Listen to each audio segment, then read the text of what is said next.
Señor embajador, tenemos ahora la participación de don Carlos González Gutiérrez. Adelante, por favor. Muchísimas gracias, César.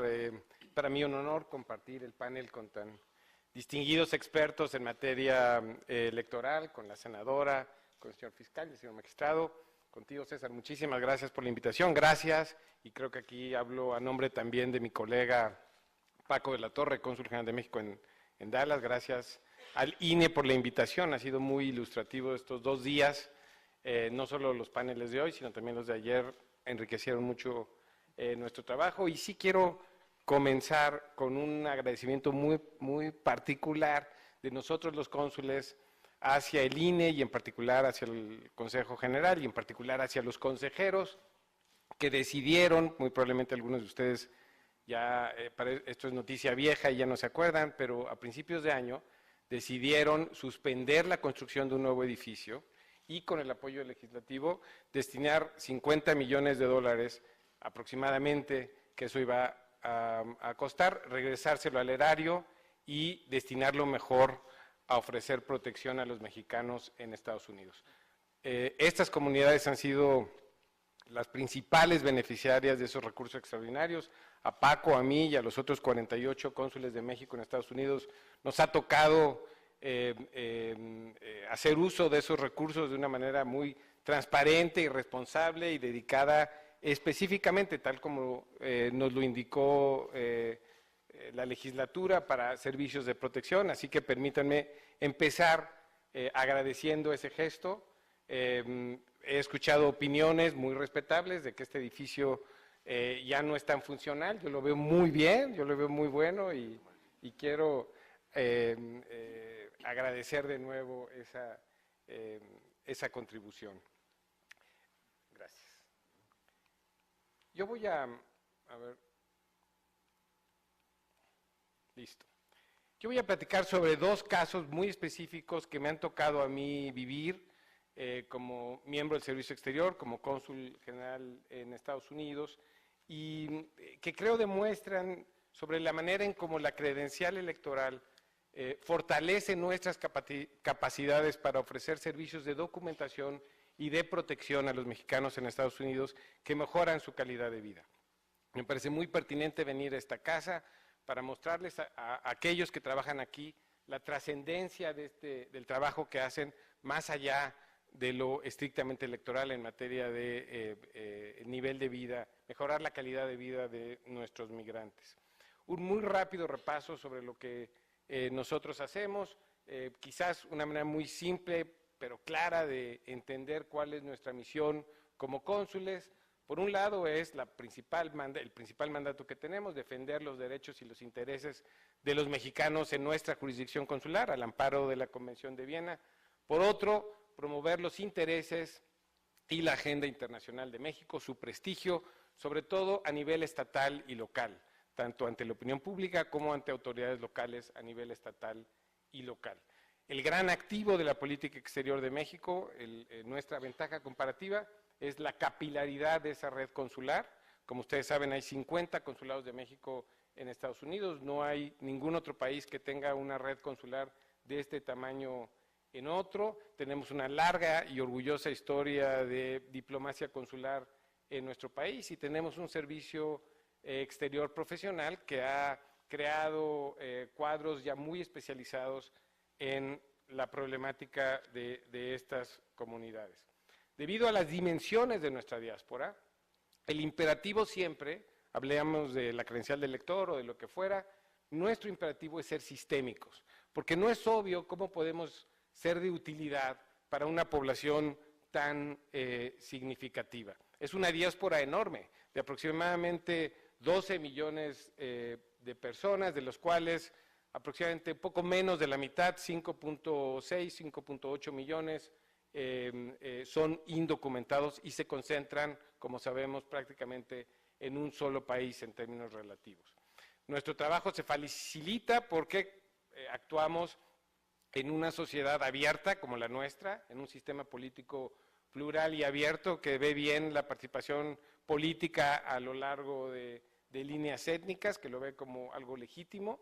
Se facilita también porque hay una clase media mexicana que ha estudiado muy bien el profesor Hayes Bautista, aquí presente, creciente, cada vez más poderosa en círculos de poder económicos y políticos de los Estados Unidos, y se dificulta nuestro trabajo porque operamos en un contexto en donde entre México y Estados Unidos se da lo que se llama una relación interméstica, en donde la línea que distingue el ámbito internacional del ámbito estrictamente interno es muy tenue, se borra, y por eso muchas de las políticas que los encargados de tomar decisiones en ese país consideran del ámbito estrictamente doméstico o interno, en realidad tienen, por lo menos para nosotros, debido al tamaño de nuestra diáspora, una implicación internacional. Afortunadamente, del lado nuestro contamos con una infraestructura de organizaciones de defensa de los derechos de los migrantes que nos ayudan a cumplir con nuestro trabajo. Ahora, entrando al tema de la credencial electoral mexicana en Estados Unidos, yo creo que es importante antes que nada ver a los consulados como casas de servicio.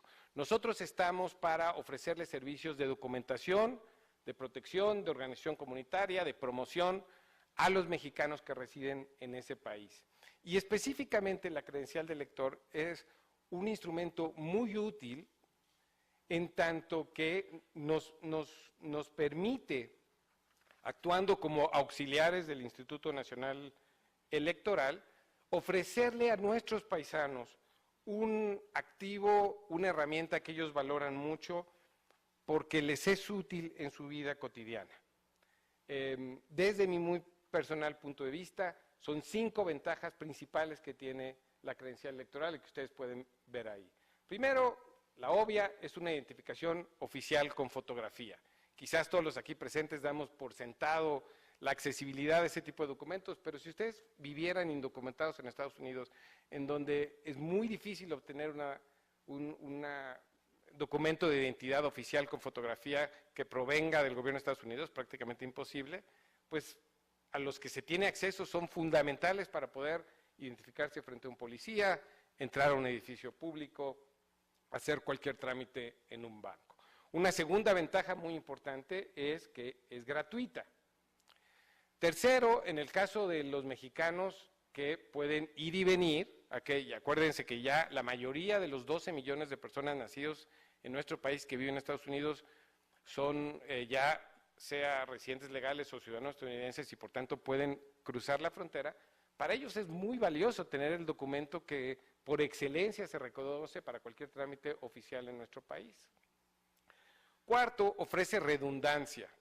¿A qué me refiero a esto? A que si a mí me detiene un policía y yo soy indocumentado y yo voy manejando y no tengo licencia de conducir porque el estado donde yo vivo no me lo permite, pues sí ayuda no solo el poder mostrar la matrícula consular, sino también la credencial del elector, porque demuestra redundancia, demuestra 2 o 3 documentos oficiales expedidos, en el caso de la credencial del elector, por instituciones distintas, que acreditan mi identidad y que son con fotografía y que son oficiales. Para quien tiene una situación migratoria irregular, este factor de redundancia es muy importante. Y 5, y no por ello menos importante, la credencial electoral pues, permite votar en nuestras elecciones. Quiero yo, sin embargo, compartir con ustedes 2 ejemplos muy prácticos de cómo la red consular utilizó la credencial electoral para poder mejorar la calidad de vida de los mexicanos que residen allá. Son 2 ejemplos que me tocó vivir a mí en lo personal, en el del 2009 al 2015 yo fui cónsul general de México en Sacramento, la capital de California. Del 2015 a la fecha tengo el privilegio de ser el cónsul general de México en Austin. En Sacramento a mí me tocó cabildear, hacer lobby a favor de la expedición de las licencias de conducir para mexicanos indocumentados. Digamos, esta fue una iniciativa en donde we played offense, ¿no? Jugamos a la ofensiva. Y en Texas me tocó a mí, junto obviamente con Paco y toda la red consular de 11 cónsules mexicanos en Texas, play defense, utilizar la credencial electoral para proteger los derechos de los mexicanos que residen en ese estado. Comienzo muy rápidamente con el asunto de las licencias para conducir. En diciembre de 2013, luego de 8 años consecutivos de intentos, se da la situación, digamos, se alinean las estrellas en California para que con apoyo del gobernador y de la legislatura finalmente se permita la expedición de licencias de conducir a personas indocumentadas. Y se le da al Departamento de Motores y Vehículos 1 año para que le presente a la legislatura un plan sobre cómo puede extenderles a estas personas el privilegio de la licencia de conducir mediante mecanismos seguros.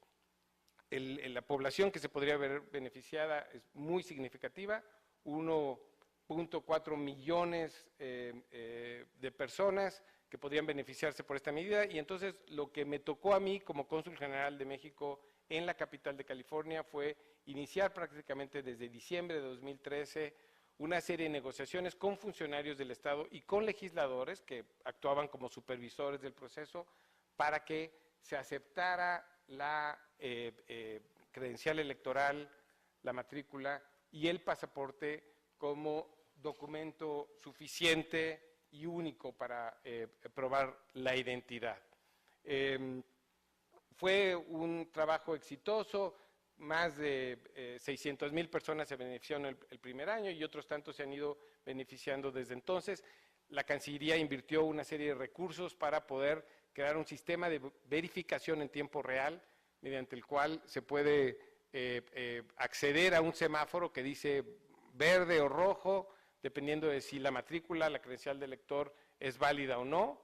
Obviamente se aprovecharon los convenios que ya se tenían con la Cancillería y se fortaleció, se invirtió algo de recursos en materia de infraestructura tecnológica y de esa manera hoy día en California cualquier persona que va a sacar su credencial, su licencia de conducir puede mostrar cualquiera de estos documentos mexicanos y escanearla de manera muy rápida y en tiempo real una aplicación creada por nosotros puede dar fe de que ese documento de identidad es auténtico.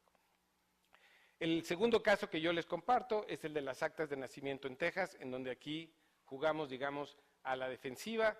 Como ustedes recordarán, en 2015 estábamos en plena campaña electoral en los Estados Unidos y por razones que todavía a mí no me quedan claro, algunas autoridades en Texas decidieron querer ser el ground zero, digamos, el terreno donde se prueba algunas de las propuestas más anti-inmigrantes que se empezaron a discutir en la campaña, como el hecho de que las personas nacidas en Estados Unidos que fueran hijos de indocumentados no tenían derecho a la nacionalidad.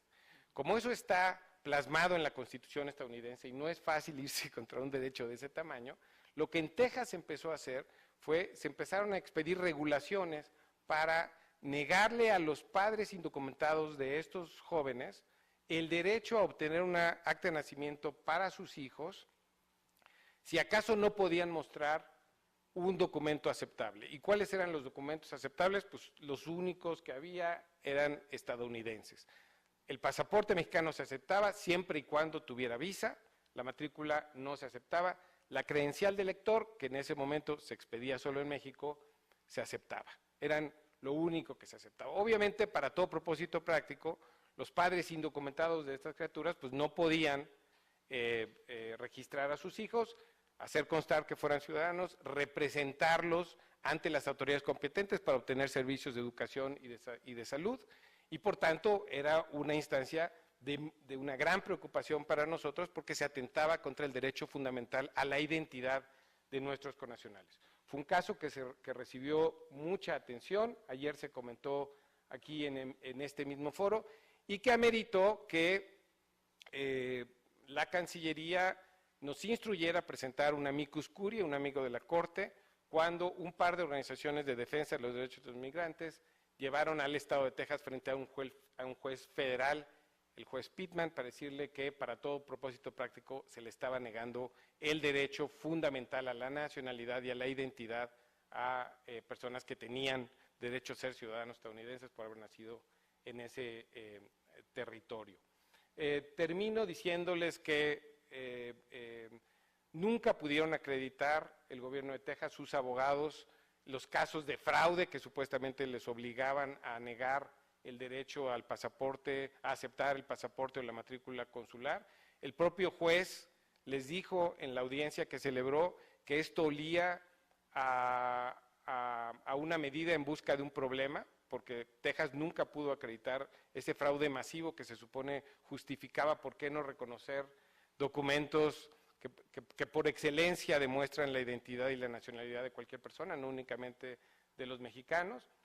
Nuestro amicus curiae contó con el apoyo de otros países y al final, gracias a el INE, algo que por supuesto a la decisión del Congreso y a su aplicación por parte del Instituto Nacional Electoral, una medida que desde Texas se interpretó como deliberada por parte del Gobierno de México para darle la vuelta a una medida local en Texas, pero gracias a que a principios del año pasado, en colaboración con la Cancillería, empezamos a expedir estas credenciales electorales en los consulados, es que nosotros pudimos llevar a la atención del juez Pittman y decirle, mira, lo único que reconocen las autoridades de Texas como documento oficial mexicano válido es la credencial del elector.